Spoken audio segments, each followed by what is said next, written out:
So there's a lot of moving parts to restoration. What do you enjoy about this business? Oh, I like helping people. Yeah, I mean, that's really it at the end of the day. It's a dirty business. It's hard. There's a lot of hours that are involved. When those floods in Sumas and Everson happened, we didn't see daylight for a long time. That was a long year. Those happened, I think, it was like November 13th or 15th or something like that, if I remember right. Mm-hmm. And a lot of the mitigation work, it kind of wrapped up by the end of the year. And then January or December 31st, January 1st, we got a cold snap and we had frozen pipes. So our crews really worked in a catastrophe type mode from middle of November to like middle of March. And that's what we do. That's what we sign up to do. And we want to take care of our customers. But that's exhausting sometimes. And so all of our team members that have been with us the longest do this because they want to help people and serve people well. And as a business owner, my goal is to provide an environment that our team can do that on a regular basis, where they feel and they know that they can go out and serve people really well every day. So now my roles will shifted a little bit, right? Where I used to get to be on a truck every day and go work in the field and manage projects and things like that. I don't get to do that quite as much, just given the size and other responsibilities. So now my personal mission every day is to create an environment that our team can go out and serve our customers well. So removing all the barriers from them so that they can take good care of clients. And I read our internal notes, on a daily basis, and it's constant. This person has this situation going on in their life, so be careful around this thing specifically, or this heirloom is in this room, so be very cautious about that. And we're by and large, these are most of the time young men that are in people's houses, and they're leaving, they're treating them like their grandmother, perhaps. That's awesome. I was thinking about that as you were talking. The people that you have working for you, for the most part, and because of who you are too, the leadership you provide, but they have to be people who are concerned about helping the people that are in distress, because crawling under a house and pulling out wet insulation, or cleaning up a sewage reverse flow, that sort of stuff. None of these things that you guys do are like fun, like, oh yay, I get to do this. Yeah. And people can go do other things and, sure. and they could go get other jobs. So it's not that it's like, well, I'm stuck here, and it's not necessarily that it's the best paying job available. But if you find reward in helping people and taking somebody who's having a really bad day, probably one of their lower points in life, and being able to walk through that with them and fix it for them, and you get that rewarded feeling, like that's changes the type of person that's working with you. Yeah. And that's key to us, so finding the right people, and that goes to our hiring process, that goes to our probationary period that we have, as a company. All that's so key to that scenario, right? Because that's where we win and lose with our customers is the care for them. Yeah. We have all the latest technology. We have, thermal cameras on all the trucks, the latest and greatest everything, really. I mean, we heavily invest in technology.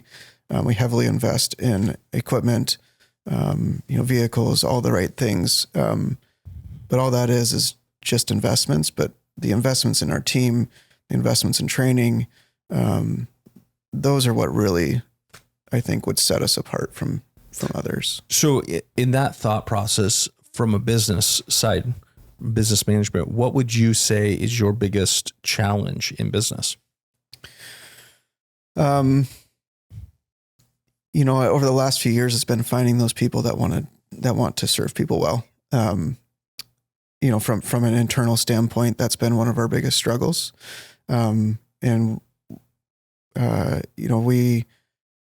as a company have set it up so that somebody coming in can thrive and do really well.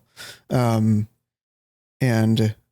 but you have to have the right people that want to do that in place. And so at the moment, actually, we're almost fully staffed and in a fantastic position. That's awesome.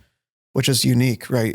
Just in the industry in general, because there's a lot of burnout in restoration, in the restoration industry, but we've proven that we can keep people a long time and give them careers and do well. So that's been an internal.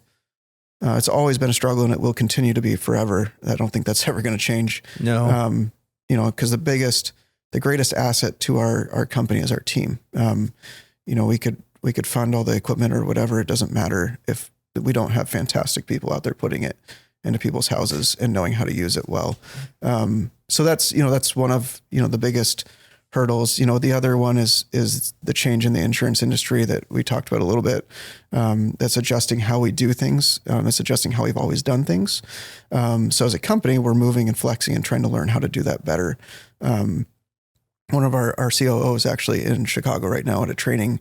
And one of the big points in that is addressing how are we going to flex as a company in the changing industry? And what are some thoughts that others have found? And, that's a service master meeting. So we're investing in those things for down the road. Because right now it hasn't changed exponentially, but like you said, people are just starting to get their renewals. And I got ours. And you're like, what? Like, oh my goodness. Yeah. So I think we're going to start to see that more and more throughout this year and then into next. But we did see that shift in, that 2008 time. The insurance industry lagged behind in that. And so we saw a change into 2010 or so on how people handled claims. Yeah. They didn't want to file a claim. They wanted to just deal with it themselves. So the company had to flex then too. And we did. And so I expect that's going to happen again, but that will be it will change the way we do things for sure.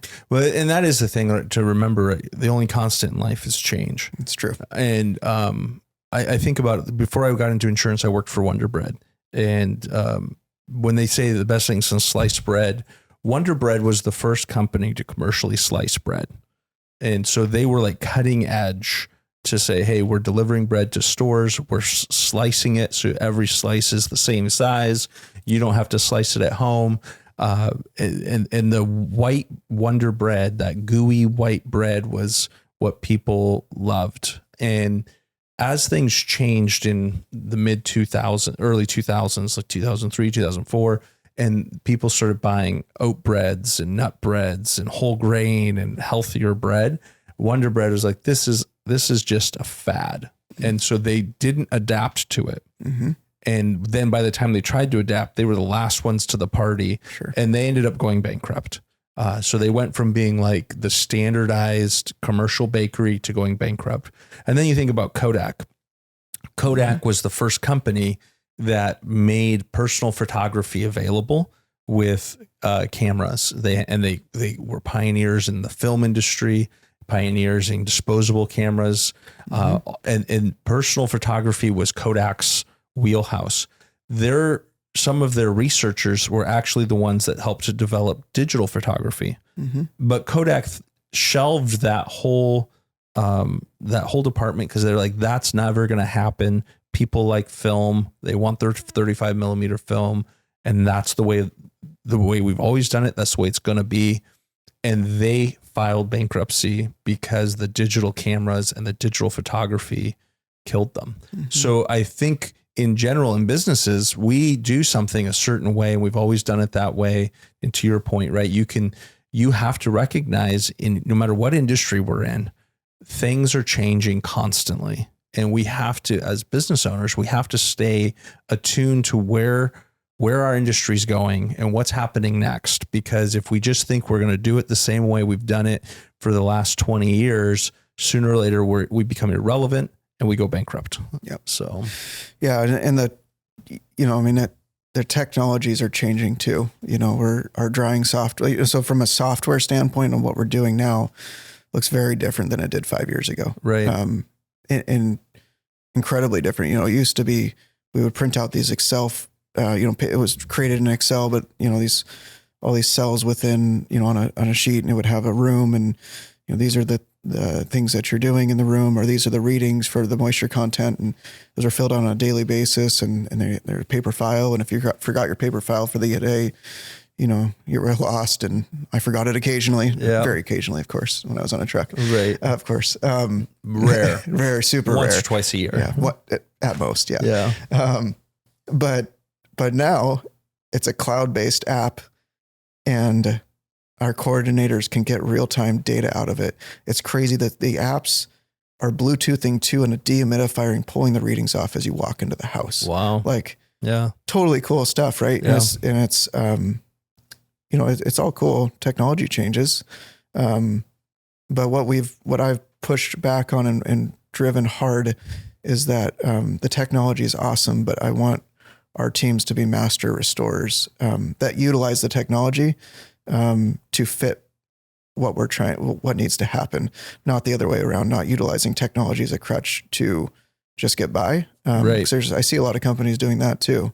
Right. They become technology driven, and technology is a tool, but technology can't be in the driver's seat. That's exactly right. Yeah. So while we embrace technology constantly, we don't want to forget where we came from as, I tell our guys, be drying Godzillas, be fantastic, be the best that you possibly could ever be, because that's how we serve our customers well.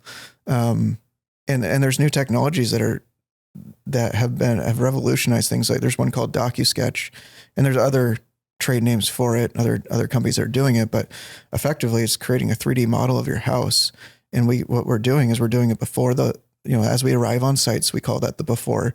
So it's the initial walkthrough, and it's very quick and easy. It's a stand, like a tripod, and it's a small camera that just clips on the top, and it's an app, and you just click your way through the house, and you're getting 360-degree cameras all the way through. And then after that, it's creating a model that drops right into Xactimate, and the workflow and the information flow is so fast, and you're getting these measurements with the LiDAR radar it's using that are accurate down to like half an inch. Wow. And it's just so accurate, so fast, it's so efficient.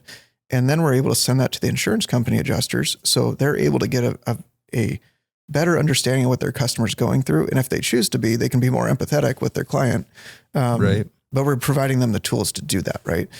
So we have adjusters that are calling us like, hey, can you go out there, make sure you send me that DocuSketch link as soon as you get it, because they want to see it, right? And then they can have a better conversation with their customer and say, okay, so I see, because you can literally have it on your screen in front of you, because it's desktop based as well as the app, and it's all integrates really nicely. But they can sit at their computer and say, oh, I see that, the trim is swollen near the kitchen cabinet. I understand that, ma'am. Yes, we'll take care of that for you. No problem. Yeah. Or I can see that there was water everywhere, because our guys are trained to do that as quick as possible when they arrive on site. While we're still doing work and we're still doing extraction, they're doing that process. And then we're doing if there's demolition that's actually needed, we'll do a post-demo DocuSketch as well, so that it paints a really nice picture, and we can hand that over to the adjuster as well. And it helps us with accuracy with our measurements and things like that. So all the way around, it's a win. And so that's just one area of technology that's changing, as well as, there's so many others, but that's one of them. Technology, people tend to demonize technology, or they think technology replaces people. But I think, to your point, and kind of what I said before, I think technology is an amazing tool, and that we can do things like that we couldn't do 10 years ago, 5 years ago, 3 years ago, maybe. Yeah. But the technology partnered with people gives us the ability to do great things. If you make people try to take people out of the equation and just replace it all with technology, it becomes very cold, very analytical, and not a great experience.